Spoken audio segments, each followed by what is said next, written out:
La matinale d'Europe 1. Nikos Aliagas. Et il est 8h12, coup d'œil à présent à l'actualité internationale avec Vincent Hervouet. Nikos. Bonjour Vincent Hervouet. Bonjour Nikos. Élection présidentielle en Slovaquie ce week-end. Bientôt une femme de plus à la tête d'un pays européen. C'est une bonne chose. Elle s'appelle Zuzana Čaputová. Il y aura un second tour dans 15 jours, mais ce sera une formalité. Une femme en Slovaquie, c'est la première fois.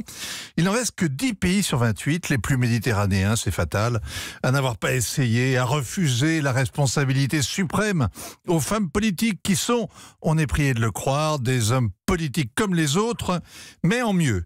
Plus coriace, voyez Angela Merkel ou Theresa May. En Slovaquie, le président fait de la figuration et une présidente sera tout aussi décorative. Zuzana Čaputová est avocat environnementaliste. En inaugurant les chrysanthèmes, elle plaidera pour la diversité des boutures. Elle est progressiste, elle veut le mariage pour tous, comme le marché pour tous. Oui. En prime, elle jure de lutter contre le mal. Pas le mal blanc de plus de 50 ans, le mal qui est le contraire du bien. Elle promet aussi davantage de décence en politique et davantage de justice. On dirait un programme de talibans. Ça marche car les Slovaques ont été choqués par l'assassinat il y a un an pile d'un journaliste avec sa compagne. Il enquêtait sur les fraudes aux fonds européens et sur les liens avec la mafia calabraise et les politiciens socialistes dans l'est du pays. Le scandale a fait tomber le Premier ministre, Robert Fico, et l'affaire a rebondi jeudi dernier avec l'inculpation du commanditaire du meurtre, un affairiste lié au Parti socialiste.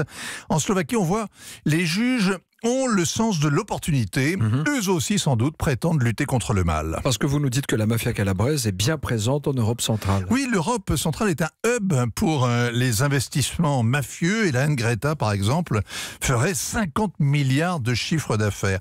Alors, Zuzana Čaputová n'a pas de recette, mais en incarnant la lutte du bien contre le mal, elle a discrédité le candidat du parti au pouvoir. Et c'est vrai qu'elle pouvait difficilement jouer la progressiste contre le populiste plus ou moins rance. Son adversaire est vice-président de la Commission européenne. Maroš Šefčovič est commissaire à l'énergie. Après avoir été en charge de l'éducation, puis de la santé, c'est le vétéran absolu de la Commission, en orbite depuis 10 ans. Alors, il n'a pas réussi à atterrir chez lui, mais avec Zuzana Čaputová, on le voit, le progrès est en marche, les commissaires dans leur commissariat, les mafieux invisibles et les femmes au pouvoir. Merci pour ce portrait de Zuzana Čaputová, bientôt présidente de la Slovaquie. Vincent Hervouet, tous les jours sur Europe 1.